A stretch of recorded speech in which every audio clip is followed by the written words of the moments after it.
Good evening, everybody, and welcome to Highland Paranormal Chat tonight with the Moray Ghost Hunters. Evening, guys. Good evening. And evening to Kyra as well, who's joining us. So we'll get straight to it then, guys. Who wants to tell us a bit about the group? I'll fight you for it. How's you go, Carl?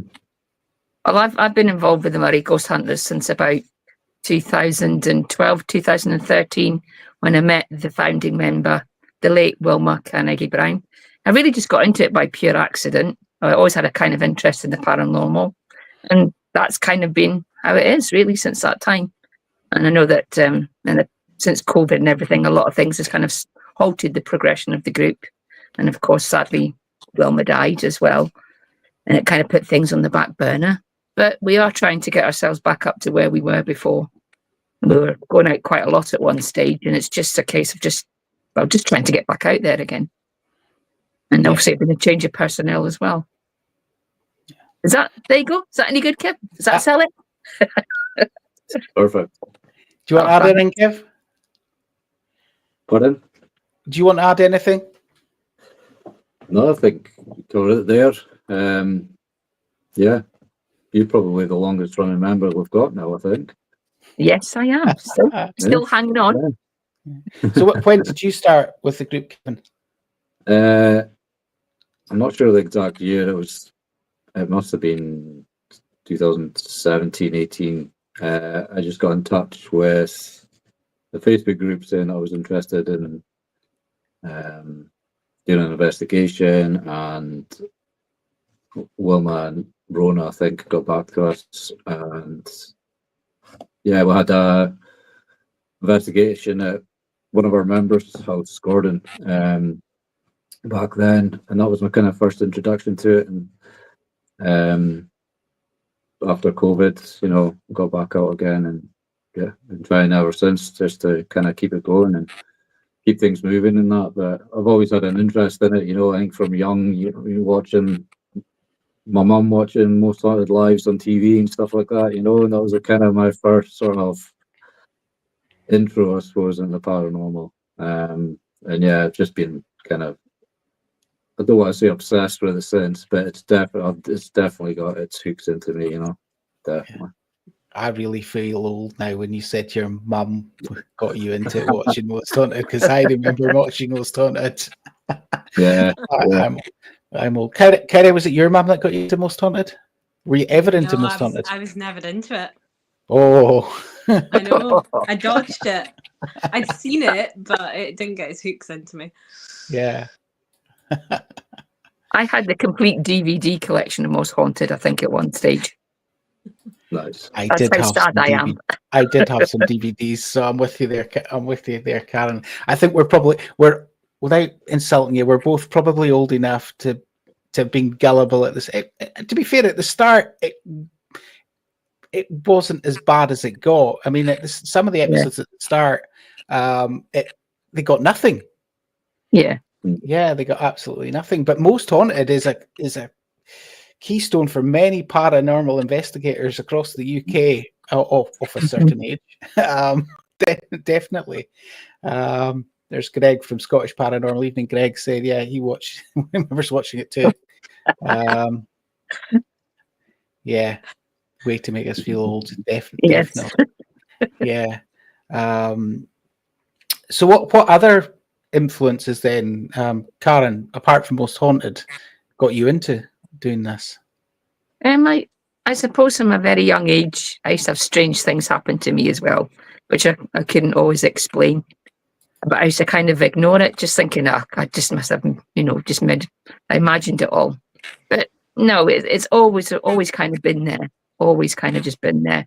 And then, of course, I'm going to mention them again, but Most Haunted, it just changed my view on quite a few things and stuff like that. And I used to read a lot of books on it as well. That's sad as well, isn't it? But I like to hear and see other people's experiences. And it kind of validates maybe some of the stuff that I saw in the past as well, or experienced, without knowing anything about anybody or anyone. These things would happen. Yeah, and I'd just kind of shrug it off when I was younger. But since I've opened myself up to it a lot more, I've certainly experienced a lot more. It's certainly the case. And of course, every time we turn on a TV program these days, it's always paranormal related as well. Because I kind of like Help My House is Haunted or something like that. Yeah. I quite like that because I like Ian Lorman, I have to say. I watch it for that. But then I remember him in Most Haunted as well. Yeah, that's right. He was. That's where he first appeared, wasn't it? Yeah. Yeah. Yeah, so I quite like anything to do with the paranormal. Yeah. In my own experiences, it certainly opened my eyes up to quite a few things. Yeah. That not everything can be explained. Certainly. Definitely. Greg saying he started the Unexplained magazine in the 80s. Greg, you're old. I don't even remember that, you see. Yeah, neither do I. Neither do I. Yeah. Kind of what we've asked you this already, but we'll ask you again, as you're one of the young ones here. What got you into? Was it any paranormal TV shows, books, or was it just the fact that you're rather spooky?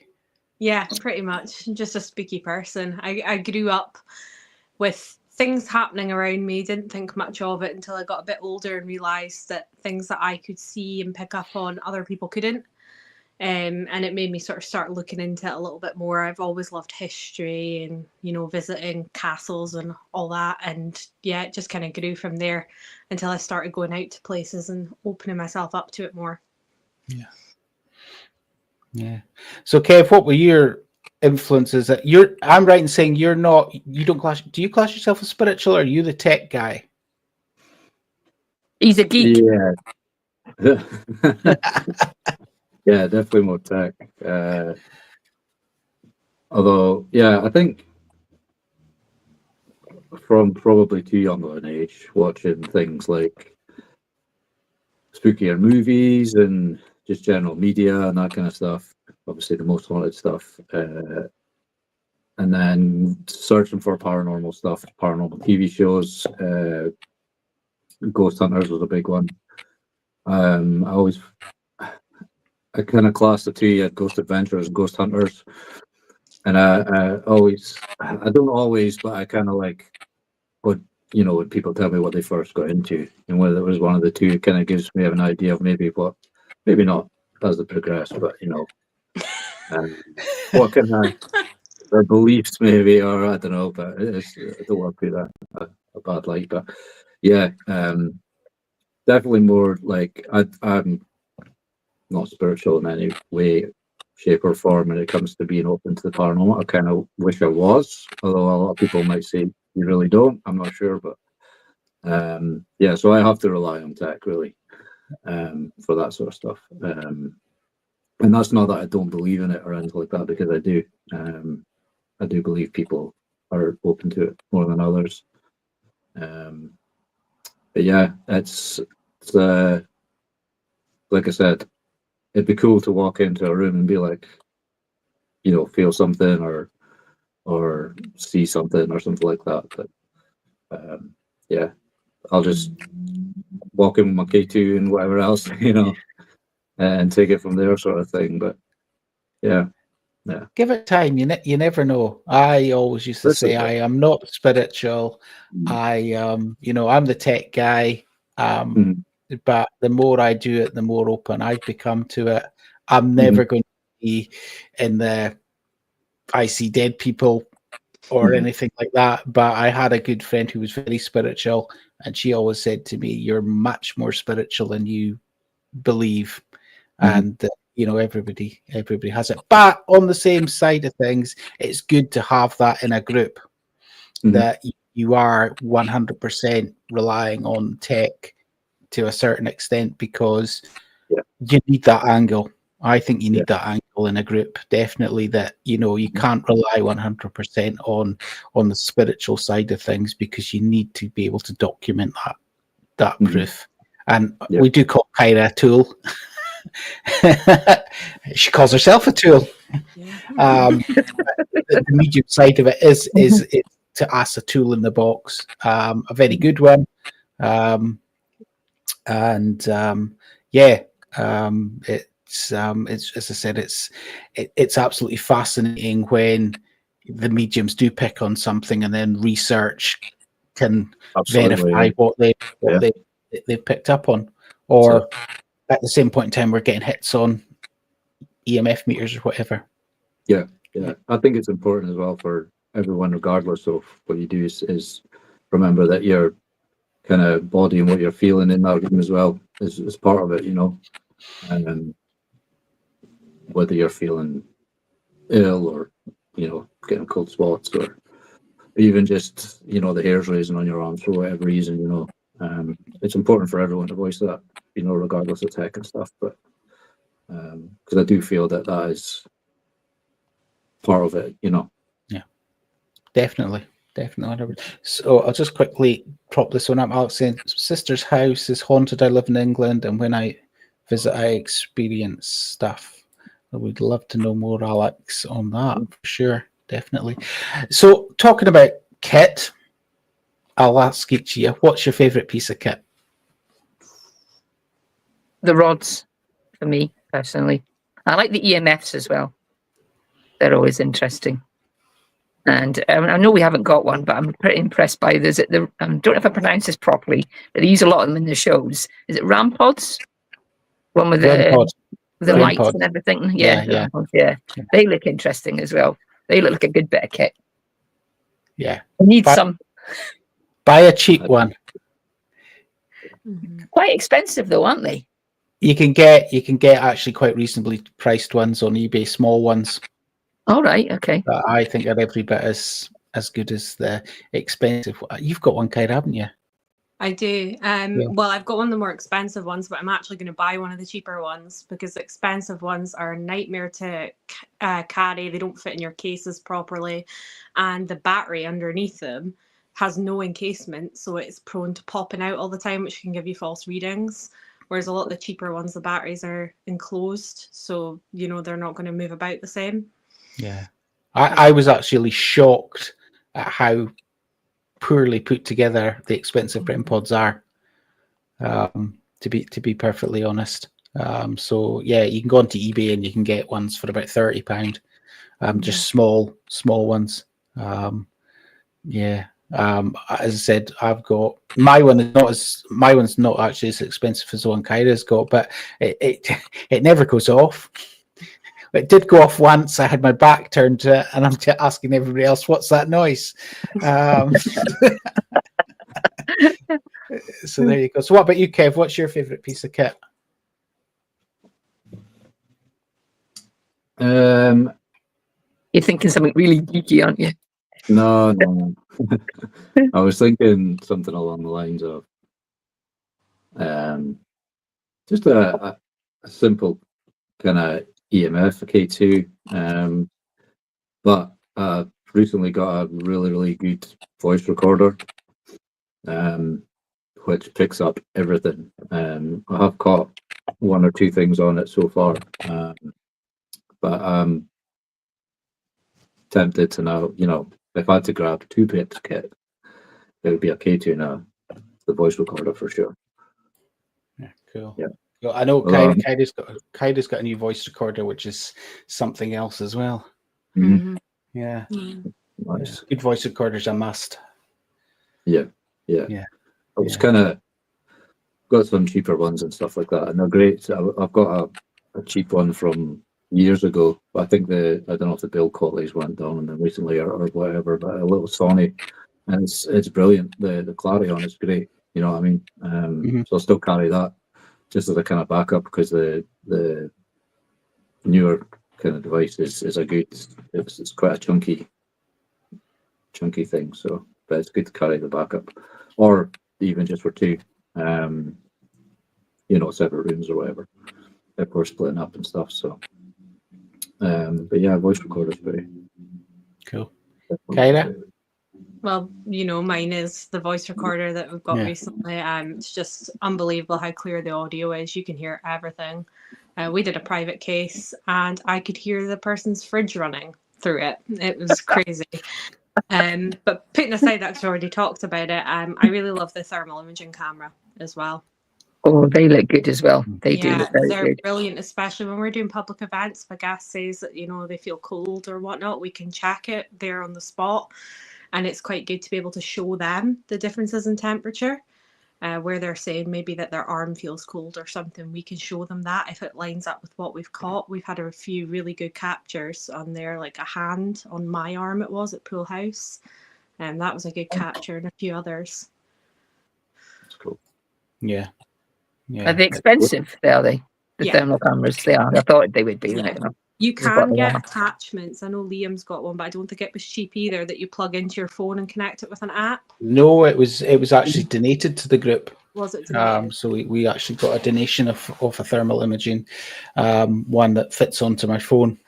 And I think it was around the £200 mark. But a proper one would cost even more. Yeah. But they really are a good piece of kit to have. There's a lot of kit you kind of look at and you really think, do I really need it? What does it really give us? But the thermal does give you, practical readings. You can look for drafts as well. So you can use it for environmentals as well. So it is a really good piece of kit to have. And this kind of says, when we're out with doing events and things like that, the folk love it, absolutely love it. Eileen saying she's using her phone to record audio. Why not? I've done that before. Yeah. Greg saying we use Seek Thermal, which works well. Yeah, it's Seek Thermal that actually I use, that was donated to us. So yeah, really good piece of kit. I've also just thrown. I've actually got an EMF meter now that actually tells you what the signal is. Oh, Yeah. So it actually reads radio waves, it reads EMF, and it reads electrical fields, but it will actually tell you what the signal is. So you can rule out mobile phones, phone masts, Wi-Fi, that kind of thing, really easily. And I know Kyra's got one as well now. And it is a really good piece of. I've actually got rid of all my other EMF meters. I only carry that one around with me now. Is that is it GQ something? Or? Yeah. I was looking at them. Yeah, they look great. Yeah, because they're not overly expensive. But yeah, they're as I said, we found them very useful. So definitely. Looking at if folk are seeing to be what to buy, that's the kind of thing where now I would suggest to somebody, just because there's so many environmentals out there now. When you go into any house, Wi-Fi, mobile phones, that kind of thing, that it's a really handy piece of kit. All right. Who wants to answer that one? Are phone apps any good? Well, I use the ones that are on. Is it Amy's Crypt? The voice. What do they call it? They've got a name for it.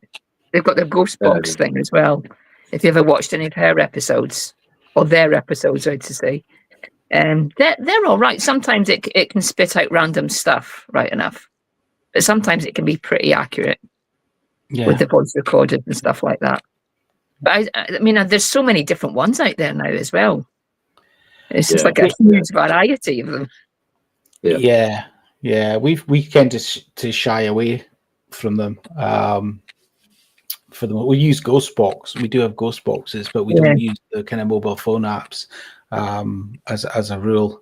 I was absolutely mortified watching the BBC Alba clip the other night because the cameraman Shawnee, he's filmed one of the guests and they're using a mobile phone app. And I'm like, I want to put a disclaimer on it saying it's not us.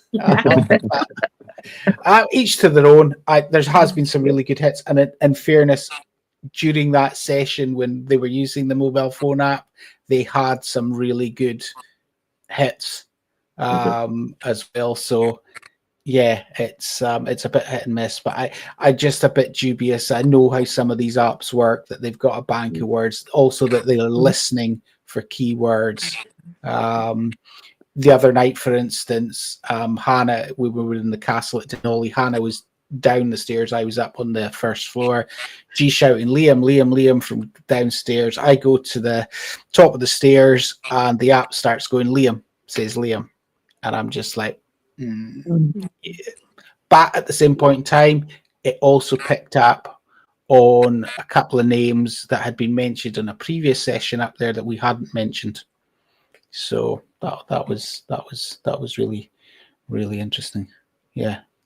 I was doing some spring cleaning on my phone. I have some of these apps on there, and I couldn't believe how much they actually have access to as well on there. Like they have access to your GPS, like your search on your phone, everything. So it's all worth bearing in mind if you're going to use them. Yeah. Greg said it's vital to know how they work. Yeah. Yeah, Lindsay making a very good point there as well. I think it's no harm in using them to see if they agree with other evidence. Yeah, 100%. I mean, I think that's what we're all looking for. We're always looking for two pieces of kit to do the same at the same time, kind of thing. So yeah, definitely. Island Cinch, not a fan of apps. I say yeah, as a rule, we don't ourselves use them. But as I said, to be fair, if somebody comes to me and says, "Oh, I've got this new app," I will download it onto my phone and I will try it. You know, I'm not completely anti. I just haven't found one yet that I've kind of gone, oh yeah, that's really, really, really, really good. Or maybe I'm just thick and don't know how to use it. Could be that and all. Okay. That's usually me. What's this button do? Yeah.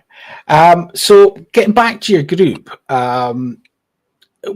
what are your plans? Your plans are to get back out into the field a bit more, but you're also available for private cases as well, so folk can get in touch with you. You're on Facebook as Moray Ghost Hunters. Have you got a website as well? No website, no. Facebook and Instagram. Yeah. Facebook and Instagram. So folk can find you. We'll link you up with tag yous again after this anyway, but folk can obviously get you through Moray Ghost Hunters. Have you any locations you're planning visiting this year that you can tell us about, or is it all top secret at the moment? I'd like to say it's all top secret, you know, and be all mysterious and that, but it's quite quiet on the board just now. I think everyone's just got stuff going on with their lives and that. We are looking to possibly go to a location that I think Wilma went to a while back, the back of Codder, and potentially one of our members' house as a group as well, because they've been experiencing some stuff. So, potentially a family member as well. Actually, one of the members has been experiencing some stuff. So there's a few things, but nothing set in stone yet. But a few potentials. But we're always trying to kind of, with everyone having stuff going on in their lives and just getting everyone together at the minute, just seems to be the thing. But that's always going to be the case, you know, you just work around that and just get together when you can, sort of thing. It's different if it's someone gets in contact for a private investigation. Obviously we'll work around them, and who's available is available, but yeah, getting everyone together and going out as much as we can, basically. Okay. Yeah, I mean we're lucky in this part of the world, aren't we? I mean we have got a lot of outdoor locations. I know the one that I know the location that near Codder that you're talking about. We've been there quite a few times. It's one of our favourites because it's like you really feel like you're in the middle of nowhere. Nobody bothers you. Whereas some other locations, you know, you're not sure. Well, we've done Duffus Castle, for instance. And the last time we were at Duffus, there was a bunch of stoneheads basically turned up, you know. So the further away in the middle of nowhere they can be, probably the better when you're doing you're doing outdoor ones. But yeah, I mean, I think we've done Auchindoun before. I think we're planning doing Auchindoun again at some point. Kinloss Abbey's another good location. well worth a visit, I would say. There's quite a few good outdoor ones, isn't there, Kyra? We've done. Yeah, I think Ruthven's a favourite for us. Yeah. Oh, I've not been there. Yeah. Did you get much when you went there? Yeah, we did. It's Good. very interesting. Team have been a few times now and had different and similar experiences every time. Mhm. So, Yeah, stables are very, actually, we find the stables more active than the actual barracks itself, which is Okay. in some ways strange, just us personally. But I've spoken to other groups who've been there, and they've said, yeah, they've had activity as well. Greg's saying they had kids setting off fireworks at Duffus. God. Not at that yet. No, not at that yet. But yeah, there's actually a place in Moray that I would love to investigate, but it's never been open to the public. I think occasionally they do like a doors open. It's a place called Coxton Towers. I've Mhm. heard of it, but I'm not. Yeah. So basically, when I was young, I would spend maybe in the summer 1 or 2 weeks in Elgin because my auntie and uncle lived at a place called Lochnaboe. So just a wee cottage, but you passed Coxton Tower. And when I was a child, Coxton Tower was your proper Scooby-Doo house. It was all kind of run down and thick trees around it. You could only get glimpses of it. And my mum would tell us the ghost stories from the location. It's always fascinated me. It's now been renovated and tidied up, and it doesn't look quite as spooky as it once did. But I would still love to.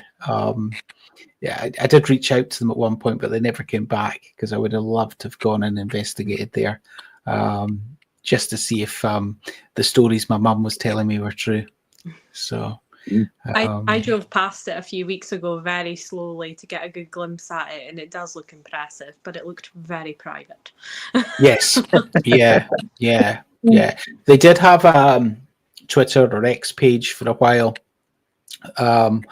but they didn't seem to do much in the way of updates. They opened it a couple of times to the public for folk could look around, but it was always a proper Scooby-Doo house to me. I always kind of wanted to go there for that reason. And it said it would be cool. So I'm not giving up hope. Another place you guys have got. Have you guys been to Thunderton? Have you managed to get to Thunderton House in the past? I did just before it had its huge renovation, and Right. it was really, really run down. But it was also like stuck in time as well. The stuff that was on like the second floor and the third floor, it went right the way back. There was just so much stuff, but you had to watch where you were stepping as well. But we got a few EVPs that night. And it was an interesting location, but I haven't been back into it since they've finished their renovation project. Right. But yeah, a lot of history there. Yeah. A lot of history. Yeah. Another location haunted by Bonnie Prince Charlie. Don't they say? One of many. He gets around. He does. He does. Yeah, he does. Yeah. Yeah. I think we actually did years ago. I did a thing on here and said, "Can you name the ghost that haunts most buildings in Scotland?" And I'm convinced it would be Bonnie Prince Charlie. Yeah, it probably would be him or Abby Burns. You know. Yeah. Or Mary Queen of Scots, another one. That's another one. Yeah. Mary Queen of Scots, Yeah. For sure. Never say never. We spent 5 years trying until we eventually got into location. Yeah, Greg, we do keep trying. We go back to locations again and again. I know when you guys met up with us, we were saying to you that that's one of the most frustrating things is is getting locations and some of the, especially when you go to a location and the staff or whoever really are up for it, they want it to happen, and then basically senior management come in and go, no, we're not having that, which is a real shame, especially if you know that there's documented hauntings. And even more frustrating if they're actually selling the place as haunted. Yes. It's like they want to keep it to themselves. It's their ghosts. Or is it haunted? Well, yeah, they could spin it like that as well. Yeah. That's very true, That's very true. But no, so hopefully you guys will get back out, as I said, soon. The weather's been pretty spectacular for the most part. So hopefully, we're hoping it's going to remain that way. We've kind of got something penciled in, one every month through the summer at the moment. We'll see how it goes, but yeah, that's the way we're planning on doing it this year.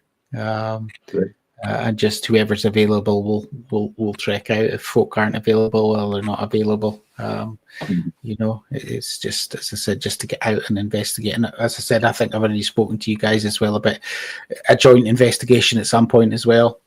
It's always good to meet up with other groups and learn from other groups. So I'm sure we can learn from each other, which will be really, really cool as well.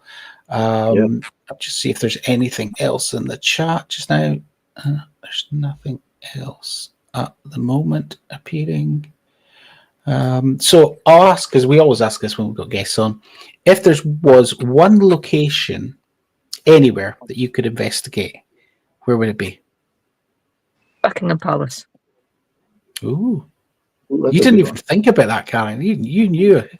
I like anything to do with it, right? Especially historical history. A place like that's seen a hell of a lot over the decades and over the centuries. I would love to root round there, but I don't think the royal family would be up for it right enough. But oh, you never know. Imagine they've got some ghosts in their closet. Yeah, selling it off for bungalows. Aye. How about you, Kev? I think the Paris catacombs are pretty cool. Yeah, they would be pretty yeah. That would be smart. But yeah, a lot of places in America as well, you know. You see them all, you've heard them all, but there's too many to list, I suppose, of where I want to go. But yeah, Paris catacombs would be pretty smart. Yeah. Nobody's ever said them before, actually, but that they are. I actually will hold my hand up saying I watched an episode of Ghost Adventures when they investigated them. Yes, so did I. It wasn't too bad, actually. It wasn't too bad by their standards. Where have they not been? Yeah, well, that's true. Yeah, they've been absolutely. Yeah, I've not seen that one actually. I'll maybe give that one a watch. Yeah. Sure. I think we know your one, Kyra, don't we? So. Yeah. Whether you can remember, it's different. It's a castle. Yeah. Yeah. It's closer to your home than mine. Is it Dunrobin by any chance? It is. Yeah. Yes. Oh, Dunrobin Castle. Yeah, that's definitely haunted, that place. Yeah. But I can vouch for that one. I had my first major paranormal experience there when I was younger. Something grabbed my shoulder. Without me knowing anything about the place. I was about maybe 8 or 9 years old. Too young to, take in any of the history around me, and something grabbed hard on my shoulder. There was nobody else in the corridor apart from my dad, who was down the other end of it, and grew up, sort of learnt more. The location I was standing outside of was one of the places that's reportedly most haunted in the castle. Right. I had nightmares about the place for months and months after that. I was a prisoner there and everything. So yeah, I would love to go and get in there. It sits in a really nice location as well. Yeah, it's beautiful. But I remember the first time I went to that castle, I must have been in my teenage years. Must have been about 14 or 15, and me and my friend were looking at where the nursery is in the castle? There's a nursery, and apparently that's haunted as well, but we didn't know that at the time. And next thing I know, I could feel a gust of wind, and me and my friend both saw exactly the same thing. They had a water jug and a bowl underneath it, and that just started spinning around like a record player. We both heard the noise, both looked, both saw the same thing and ran.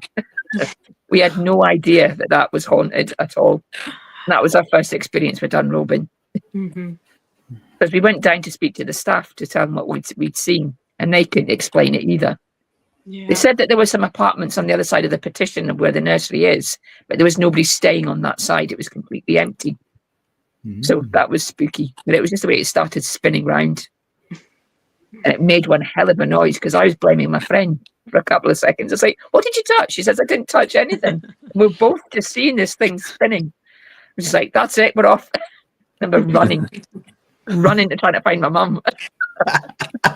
face is white, practically crying. But yeah, that's my experience with Dunrobin Castle.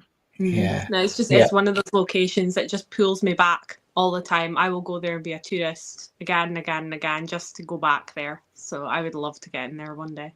We've tried. Yeah. Yeah, I know. Yeah. Is it still owned by the family? Is it owned by the National Trust? Is it the National Still by Trust the that owns family. it? Family. Right, it's the family. Yeah. Yeah.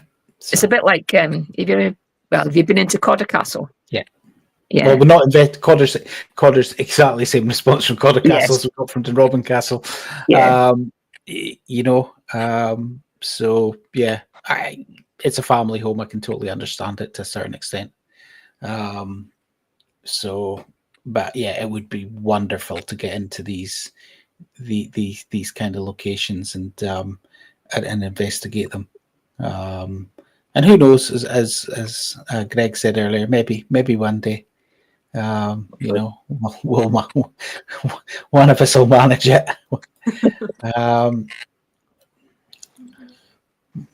Morning from Kiwi Landmark. Hope you're doing fine. Interesting question here from Greg. He spent a lot of time in the Banff area. Have you ever investigated anywhere around that area? Where have you been before? Anywhere? And what's the one? I remember a location. I remember a long time ago. We didn't get into it. Is it Duffus House? Is that right? Where all the portraits and all that are? Duff House. Duff House. That's it. That's it. Yeah. I remember at one stage our finding member Wilma. She was trying to get in there, but I don't think she had a lot of success. But apparently, people say that's haunted as well. So I don't know how true that is, but I think that's how close we got to that area before. Yeah. There've been some graveyards in there. Wilma was looking into that at one stage, and it just went. I suppose, like a lot of places, it just goes very quiet. Remember, she sent an email and everything, but she never ever heard back. But some folk were saying it is haunted. I'd love to go somewhere like there just to see if it is or not. Yeah. I'm trying to think. Duff House. I'm trying to think if is that. I think that might be where Stefan, who sometimes joins us, he used to live in Lossy. He used to run the Paranormal Family Scotland group. I think he was one of the big houses he worked at. I did some paranormal stuff. Yeah. Have you yourselves ever been to Banff? We've done. I'm trying to think off the top of my head. I think we've done some private work through that. We've done some private stuff through there. I think we did a pub through there. Best place. Yeah, I think we did we did that pub, and it was spooky because it had in the men's toilets there was a hatch in the roof, and when you went up, it took you up into the attic space. But the attic space was like an old room, a fireplace and everything in it. So yeah, I think that I'm pretty sure that was Banff.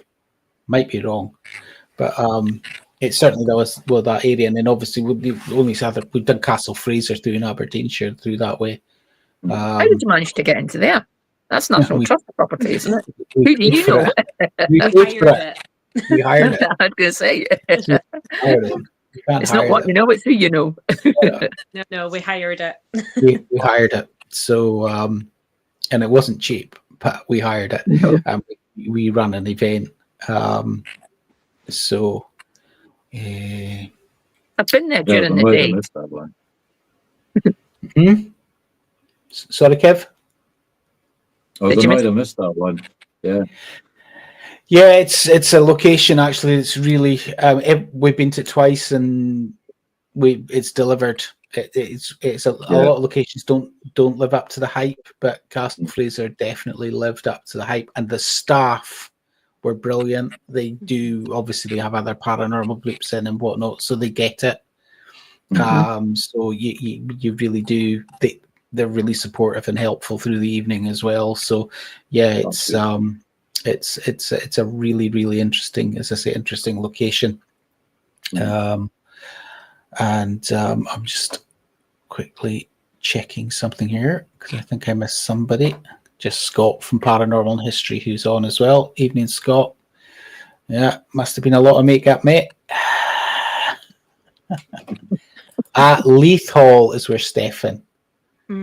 Thank you. Thanks, Lindsay. Oh, Lethal. I've been there. I've been there during the day as well. Yeah. That's quite an interesting location, even during the day. Yeah. I used to have video footage of I was mucking about my mobile phone and I caught something coming out of the door. But it was so quick. I need to see if I still got the footage. If I have, I'll send it to you. But it was just I was just mucking about. What room that was in? Sorry. It was. Yeah, it was literally. I was literally out the side, the front entrance. You know, they've got a lot of old churchy stuff on the inside, on the inside, on top of the walls and stuff like that. And there was something coming out of it, but it moved so quick that it was weird. It's just like blinking, you'd miss it. But I caught it on video. I was like, "What's that?" And I wasn't the only person. I was like, I had to get somebody else to check it to make sure I was seeing what I was seeing. But it was like something flying out the door, but there wasn't a bird or anything there. It was so quick. Yeah. If I've got the footage, I will send it to you. But I had it on an old mobile phone. That'd be interesting. It's one of the places I've been in there while it was closed to the public and got to have a walk around, and clear as day saw a wee boy in the corner of the nursery. And I said to the staff, and they said that's one of the reportings that we get of seeing a small boy. So it was interesting. I just wondered in case it was the same room. But no, I remember I was standing outside the entrance to Leith Hall, ready to walk in, and that's when I saw or captured something coming out the front door. But it was moving at speed. So I thought, oh, it's not bats or anything, because I would have seen the bat as it came out. But it was just so quick. It really is weird. But if I've got the footage, I will try and dig it out and I'll try and send it to you. I can't take pictures anywhere because something spooky always comes out. Got loads of stuff. Oh, yeah. I see. I sound crazy. Nah, you're a good company. I'm not alone. we always find when we switch our cameras off that the ghosts appear. So yeah, I'm a firm believer that the book in Beetlejuice, the guide for the recently departed, it does exist. Oh, yes. Yeah. In fact, the location we were at the weekend, the private case, one of the things that was reported there was a voice saying, "You're not supposed to see me." Oh, wow. Oh, okay. That's interesting. That is spooky. Was that just in a voice recorder? Or No, did you that hear was it audible? they heard it. They heard that Audible. voice. Audible, yeah. Yeah. Yeah. Does that happen to us at you asking about what was the name of the castle? Is it Duff Castle? Is it Duff or the other place? Duffus. Yeah. Near Elgin? Yeah. The old ruin. Yeah. I remember going up there with Wilma and Rona, who should have been here tonight, but she's at a Fleetwood Mac concert. I was going to grass her up. But anyway, we went there one night just randomly, and there was nobody setting off fireworks and nobody having a party. It was just the three of us. And I had my phone out and I started recording. We couldn't hear anything in the moment, but when I played it back, you could clearly hear the sound of horses' hooves coming up the track. But there was no horses when we were standing there. But you could hear it as clear as day. It was like something out of Monty Python, you know that. I kept looking around, going, "What's this?" But there was nobody else there. And on the way down, I remember Wilma shouting at the top of her voice, shouting, "We ain't scared of no ghosts." And as we started to walk away from the castle down the hill, as clear as day, a male voice said, "And we're not scared of you either." I jumped. I leapt out of my skin. I was like, "Please tell me I wasn't the only one." But when I looked round, those three were just as terrified as I was.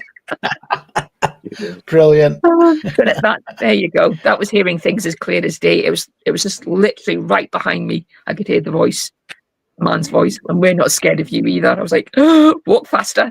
But you turned around, obviously, that there's nobody there. So it's, I suppose I was lucky to hear that. Yeah. But There's Lindsay saying she's heard horses' hooves at Duffus as well. So Lindsay from our team's heard horses' hooves there as well. So yeah. So I'm all right. Excellent. Yeah. I like it when other people confirm Yeah. things that you've experienced and they're telling you the same thing. I like that. Yeah. So that just confirms you did hear it. But you can't all be telling lies. Right? Yeah. And as Lindsay says there as well, spirit activity seems to increase when you're kind of relaxed and you're messing around, having a laugh. Yeah. We've seen that as well. I think it's energies. I think the energy's better if it's a positive energy. I think we were just very lucky that night. I mean, there was not a soul up there that night. We went up there. Yeah. We just kind of went out there, chill, and we started like getting the voice recorder out, just having a little play, and then they were getting all that stuff with the horses' hooves, and then the voice as clear as day, just answering the question. It was the toads when we were there last time. Oh, We went to leave. I could not believe the amount. I was terrified walking. I'm not just terrified of toads, but I was terrified of killing any of them. There was so many of them. It was unbelievable. It was like a plague of them. Yeah. As soon as sunset, out they came. Out they came. Oh. Yeah. Sounded something from a horror film. Yeah. Nah, they were fine. Thanks for that, Stephen. Yeah, hopefully we were able to help that family at the weekend. Lindsay's saying, yeah, the toads were mental. They probably guard the place. Yeah, well, It's the mold. I don't know if It's you guys had yeah. any. Yeah, have you guys had any run-ins with any animals on your investigations? We've had toads, we've had bats. We've had none of that. I'm trying to even think about previous ones. A couple of birds have just like floated down from the trees, but that's I haven't been chased by any bats or was there one location where there was a bat? I think we were in a graveyard and a bat flew across and frightened a few people. But bats don't tend to bother me. But no, we were doing a Facebook Live at Ruthven.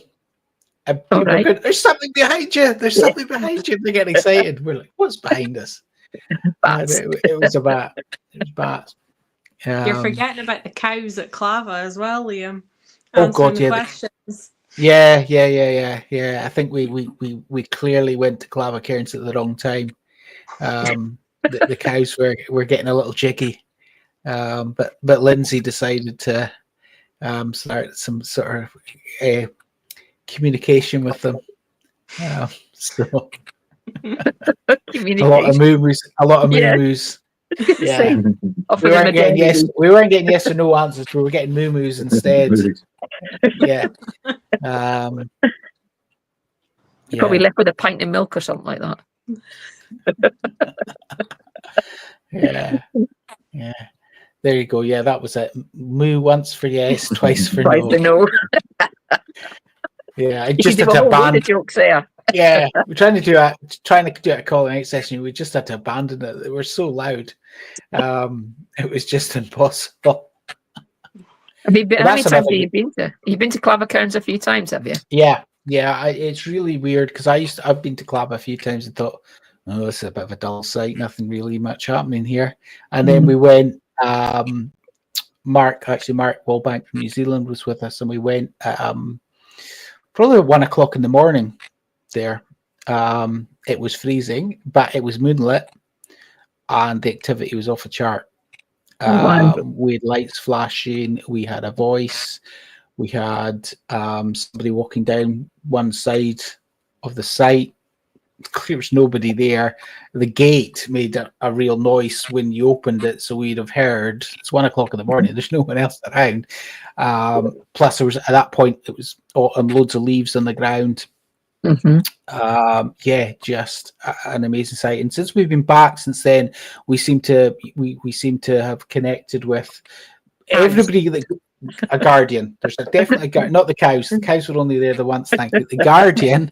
There's a guardian, and we also a woman seems to be there quite, and a child who seem to be there quite regularly, and they seem quite open to communicate. So yeah, absolutely, I totally changed my opinion on that place from a paranormal point of view as a result. And it just goes to show that you can go to a location more than once, and it can be absolutely nothing once and jumping the next time. I have learned that over the years. I used to go in with kind of all these, oh yeah, this place is going to be buzzing, or this place is going to have nothing. But I pretty quickly learned that you couldn't do that.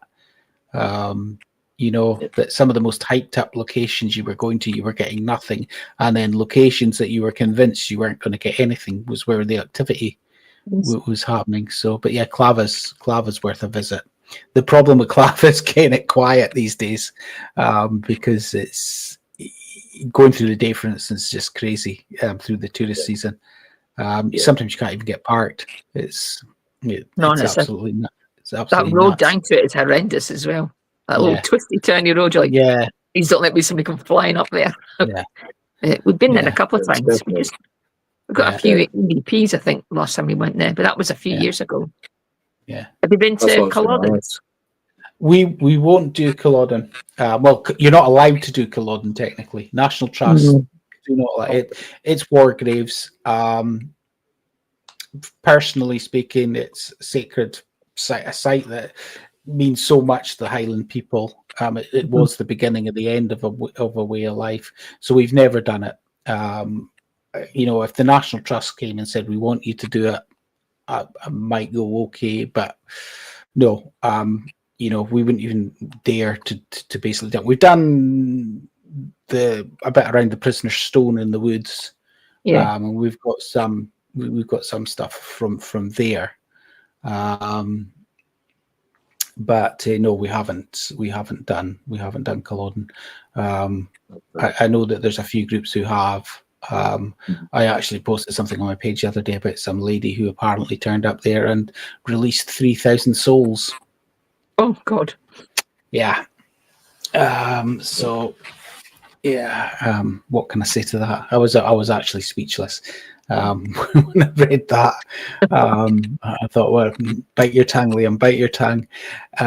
So no, we haven't done Culloden, but there's so many more located. I mean, there is other Jacobite related locations that can be investigated, and they're everywhere.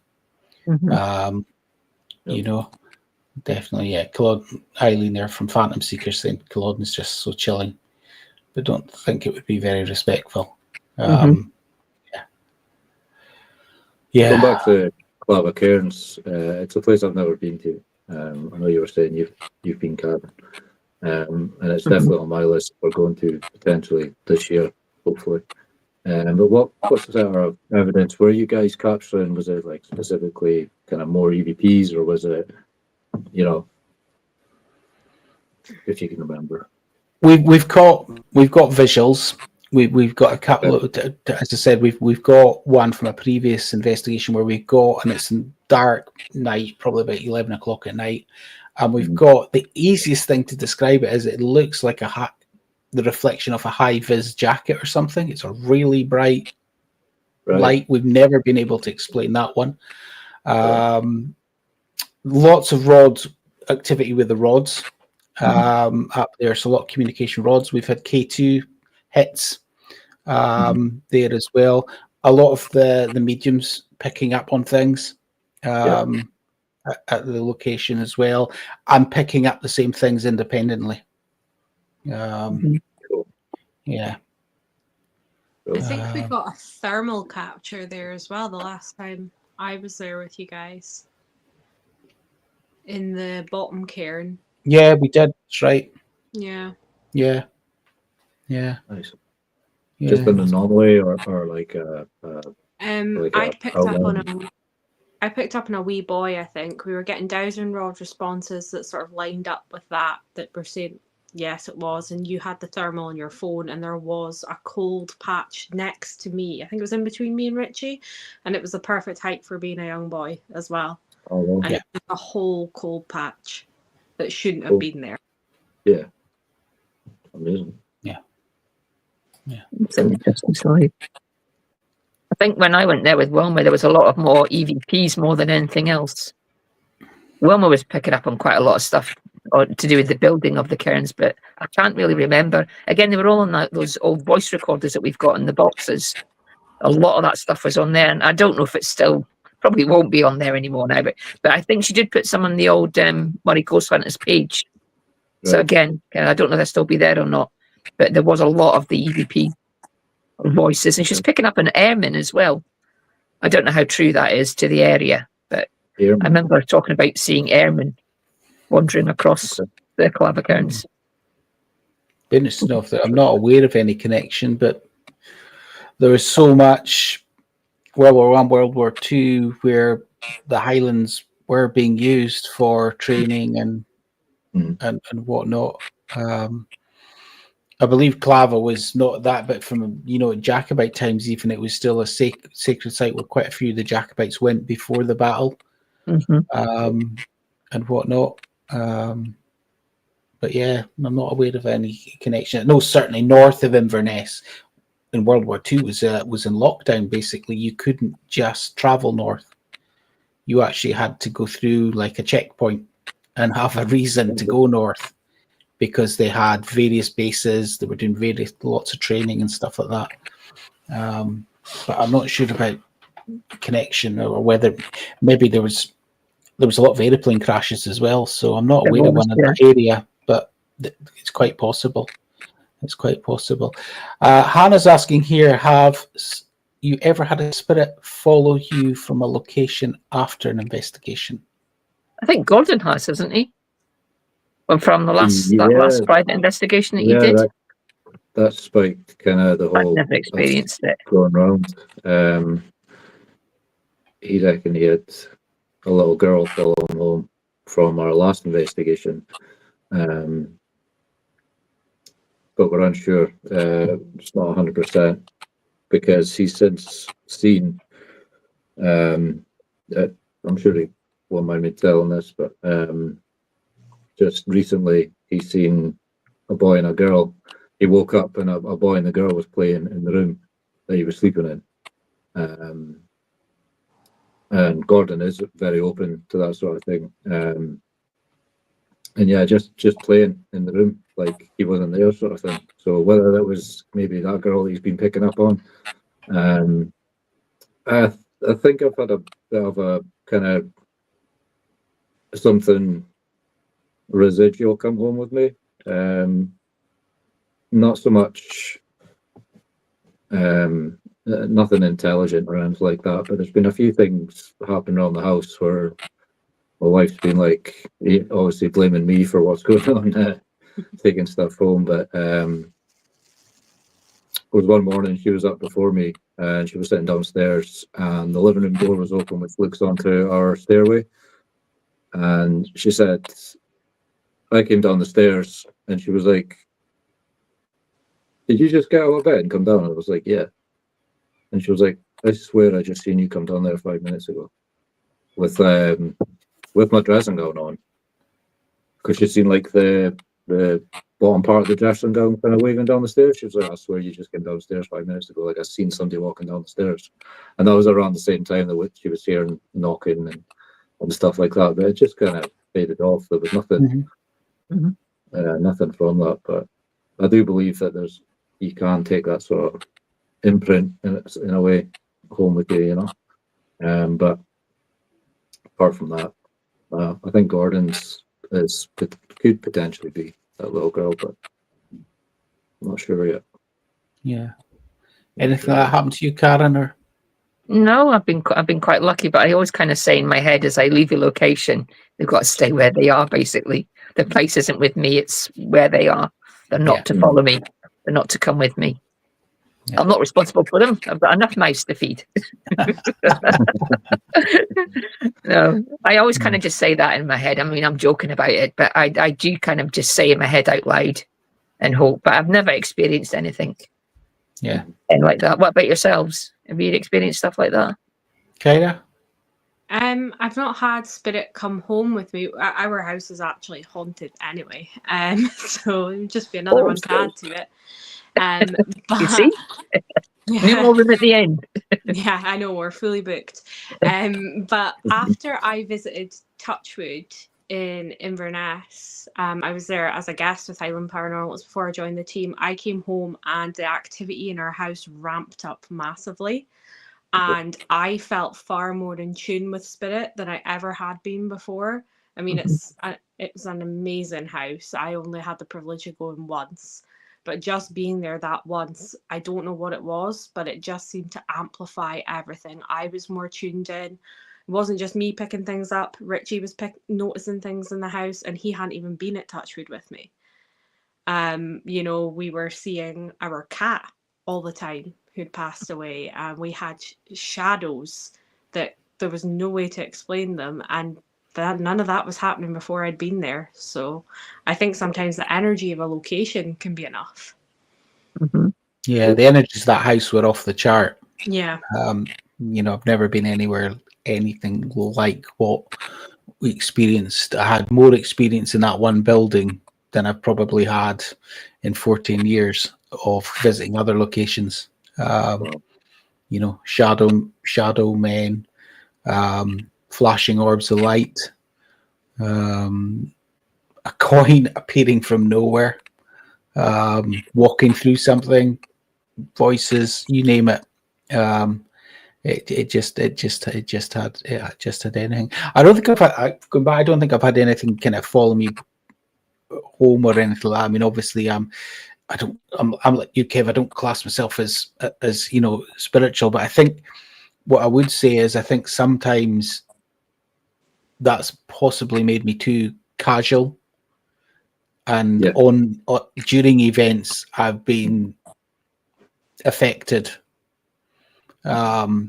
by things because I think, I'm like, well, I'm not spiritual. I don't need to do any of this protection, and you should protect yourself. And I do now. I do now in my head before I go in to anywhere, because I got a real fright the last time it happened to me. I'll be quite honest with you. So it was kind of like, got to do that moving forward. But I don't really, apart from the paranormal hangovers that come on, that I get every time I do an investigation. That's basically that. But you can basically write me off the next day. But I do think that's to do with energy and just the amount of energy that we actually use on an investigation. So just all look here. Grant Hope saying, I was sleeping one night and my DVD player had somehow been pushed off the side dresser unit. Had rubber anti-slip feet only. That's the thing. It's when you get these incidents that happen that actually logically can't be explained. Mm-hmm. You know, it's like you watch Uncanny, for instance, and Kieran will come along and he'll have it. Love him to bits. He still annoys me. Well, logically, what he's saying is right, but it doesn't always fit. No, what's actually going on, especially in the last season, I feel. The 100 mile an hour air tunnel or whatever it was. I think we should get him on and grill him. Well, we're going to the Uncanny meet and greet at Eden Court in, I want to say, is it November? Yeah, I think it's November. And I am so tempted. I want to do it, but it might just piss him off too much. I want to take a box of straws with me and give him a box of straws. You must be running out by now, mate. Yeah. I think he's really good for the community, but I think when you start to go down the route of you're really getting desperate now, mate. And I think he's been put into these situations during Uncanny. I just hope the BBC are paying him well. Well, because he's quite he's an intelligent guy. I know he is, but sometimes he just seems so dismissive of everything. He's not even open up to the possibility that it might not just be based on science or parapsychology, whatever it is he does. I'm just like, nah, open your eyes, mate. Open your eyes. He has a good poker face, but occasionally he lets it slip. Occasionally you can see him grinning, and it's like, okay.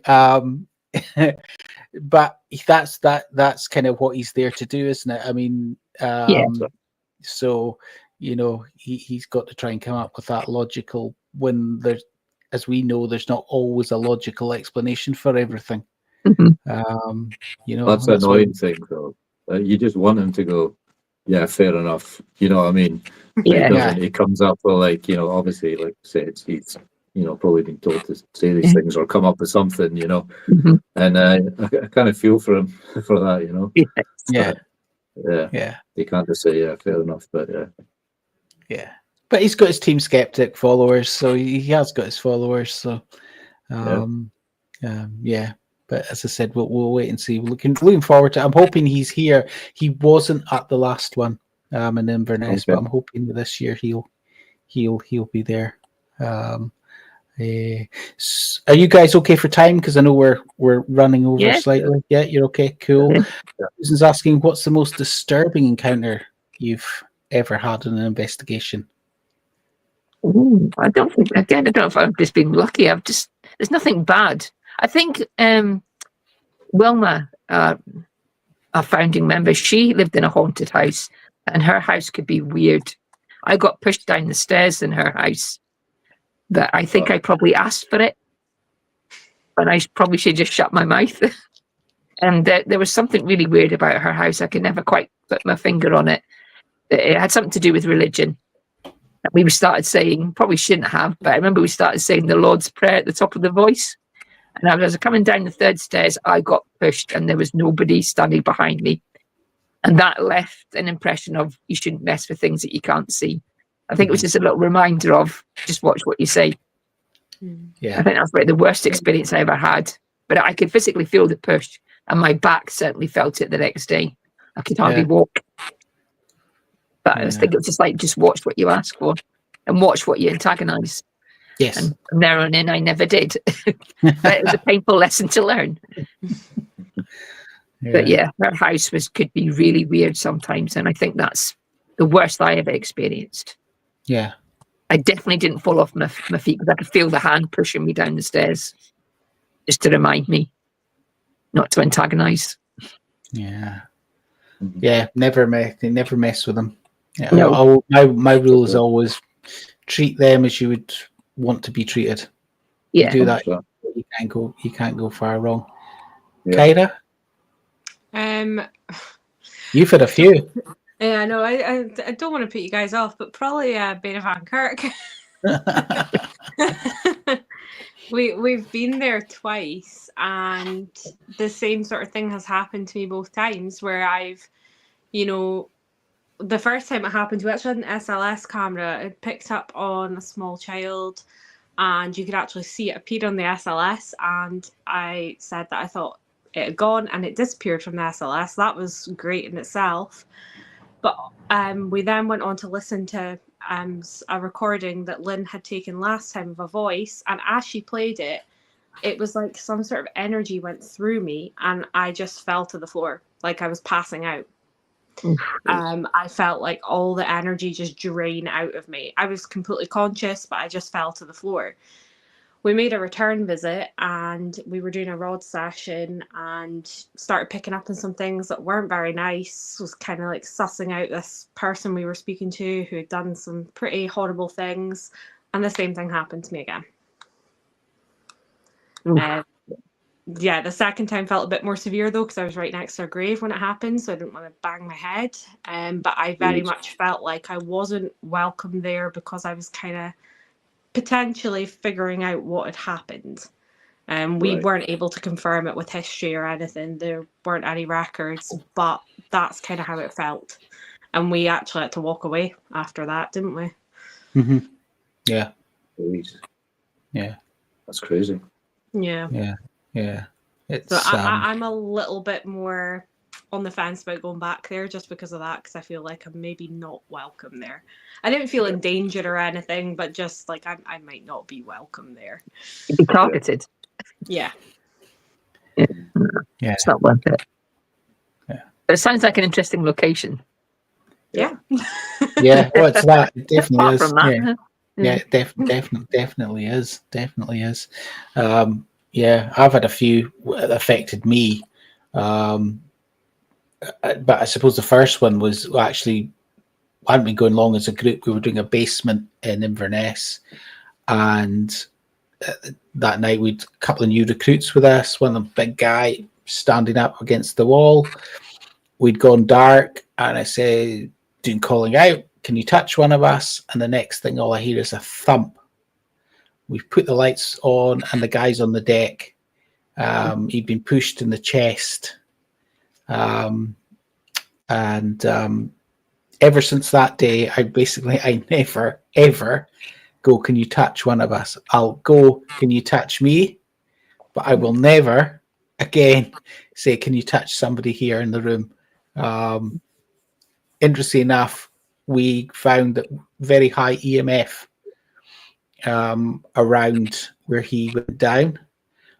15 minutes later, we went back and did another EMF scan of the same bit, thinking it's wiring or whatever. Nothing. So yeah.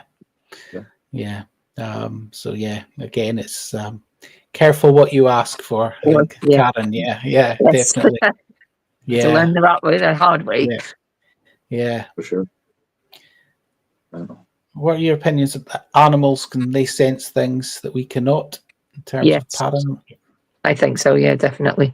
Yeah, but their senses are a lot more heightened than ours as well, aren't they? Yeah.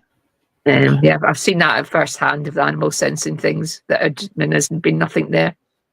But we used to have an old cat called Fluffy, and it wasn't long after my dad died, and I was in the house by myself, and the cat came through the door, and we used to have an old there's like the MIDI hi-fi systems used to be was right in the middle of the room, and the cat went near it, and next thing I know, all her back legs and her hackles were all up, and she was hissing and spitting at a random space beside this little MIDI hi-fi. And I think my dad was making an appearance, but she just didn't like it. And she just acted strangely, just for a couple of seconds. I'd never, ever seen the cat do that. And I never saw her do it again after that either. But it wasn't long after my dad died when things started happening in the house. But I think that's what she was picking up on. Yeah. He was there and she just didn't understand it or like it. And she just went into kind of almost like a cat attack mode. But the hissing, I'll never forget the hissing. And the way she was up in her hindquarters, just, it was something else to watch. Yeah. Yeah. It's actually one of the questions when people contact us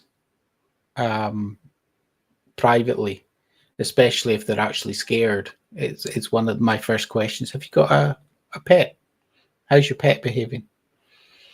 If your pet's behaving fine, you've got nothing to worry about, basically. So, it is one of my qualifying questions. It has been. And I think the other thing is, while we're on the subject, animal spirits, Kyrie's already mentioned it tonight, that our past animals, our pets that have passed, do appear to come back as well. I've got quite a few, especially cats and dogs, especially cats. Cats have had multiple reports of cats, people seeing their cats that have passed. I mean, we hear our cat's footsteps. We hear him running down the stairs. He had a specific run. He was very light-footed, but he had a specific run. We hear it all the time. And our current cat, he's massive, heavy-footed. You can tell the difference. We've both seen him multiple times, whether it's just a flash of him walking past, but our current cat sat next to us. But I think the most interesting one for me was there was an evening I went to go off upstairs and I turned and I said to Richie, I'm sure I just saw Hardy, our cat. And I went, right, night, I'm going up to bed. Got halfway up the stairs. He said, come back down here. Our current cat was sat facing exactly where I had seen our past cat, just staring. Like he had seen it too, in the exact same spot. That's spooky. Yeah. It'd be spooky. I remember being at a guest house once and I got woken up and I saw the door opening. And I was like, who the hell's that walking about? Next thing I know, I could hear a cat purring and I could feel the paws on the bed. And I heard a voice saying, I brought Fluffy back to see you. It was just for a few seconds, but I could hear the cat purring and I could hear it moving on the bed, but I couldn't physically see her. But it was the fact the bedroom door just like just as if the cat had pushed it open. And the voice just said to me, look, I brought the cat back to you. I brought Fluffy back and I could feel her on the bed just for a few seconds. And then she disappeared. And that was my first encounter with like a ghostly cat, I suppose. But it didn't freak me out or anything because I knew that Fluffy wouldn't hurt me or anything. But it's about I could see it. Well, I couldn't see it, but I could feel it. I could feel the cat there, and I Yeah. knew that it was her. I knew, but I had a close bond with that cat anyway. Yeah, because I remember wanting to cry afterwards. But yeah, that's my encounter with the ghostly cats. You picked up on a dog as well, Kyra. Remember Abertarf? Mm-hmm. Yeah. Which was So interesting what you told me afterwards. Yeah. So Kyra picked up on Abertarf House in Inverness is the oldest house in Inverness, and she picked up on a black Labrador dog. A previous investigation years ago, just down the road on Church Street still, at the Dunbar Hospital, the medium that night picked up on a black Labrador dog. Now, both those buildings were around since the 60s. Well, in fact, Abertar's, I think, the 1500s, and the other one's the 1600s. So they've been around, but it just got, could it be the same dog? Mm-hmm. You can imagine, especially back then, they would just wander around. Yeah. So, yeah. Really, that fascinated me.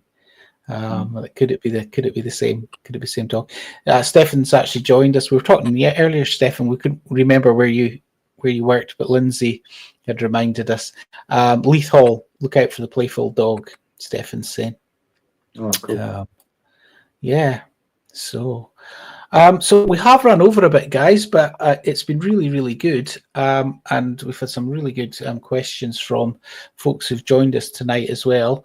As I said, you're on Facebook as Moray Ghost Hunters. You're obviously looking for locations in the Moray area to investigate. So, folk, please get in touch with these guys if you can. If you've got anything for them, just DM you on Facebook. Is that probably the easiest way to do it? Facebook or Instagram. Yeah, Facebook or Instagram. As I said, we will definitely try to get out with you guys at some point to shoot ourselves. I think we'll definitely get you back on again because it's been a really, really good chat tonight. Really enjoyed it. So again, massive thanks to everybody who's joined us, and we shall wish you all a good night for now, and we will see you all soon. Okay, bye-bye. Bye-bye. Thank you. Bye now. Cheers.